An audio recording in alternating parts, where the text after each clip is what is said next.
আজ তোমাকে একটা কথা বলবো, যে বিষয়টা তোমার জানা খুব প্রয়োজন।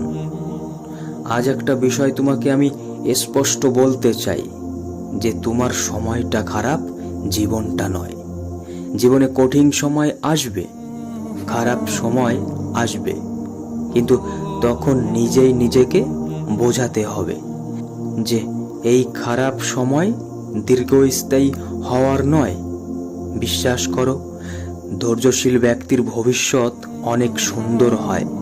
হয়তোবা তোমার কাছে আজকের দিনটা অনেক কঠিন, কিন্তু তুমি যদি ধৈর্য ধরতে পারো তাহলে তোমার আগামী দিনটা অনেক সুন্দর হবে নিঃসন্দেহে। এই পৃথিবীর যে কোনো সমস্যার সবথেকে সহজ সমাধান কি জানো? পরিস্থিতি যেমনই হোক না কেন সেটা বুঝে চুপ থাকার চেষ্টা করা। হ্যাঁ, যদি তুমি চুপ থাকতে পারো তাহলে দেখবে তোমার কথার গুরুত্ব বেড়ে গেছে, তোমার নিজের ভ্যালু বেড়ে গেছে। তাই কঠিন থেকে কঠিনতম সময়েও চুপ থাকার চেষ্টা করো।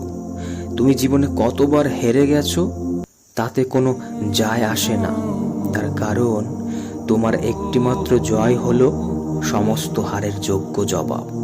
তাই আমাদের জীবনের শেষ নিঃশ্বাস পর্যন্ত চেষ্টা করে যাওয়া উচিত।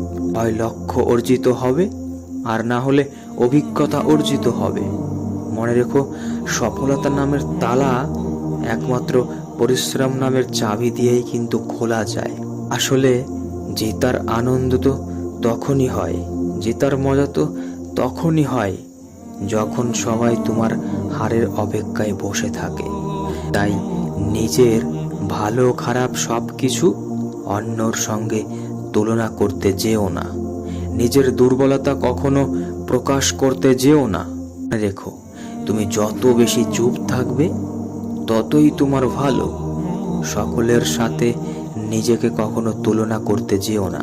কেন এই কথাটা ভুলে যাও যে তুমি তোমার মতন, তুমি সম্পূর্ণ ইউনিক।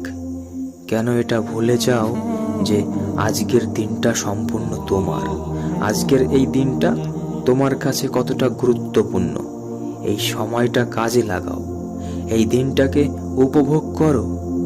এত চিন্তা করে আজকের দিনটাকে নষ্ট করো না। এই ভবিষ্যতের চিন্তা করে আজকের দিনটাকে নষ্ট করো না।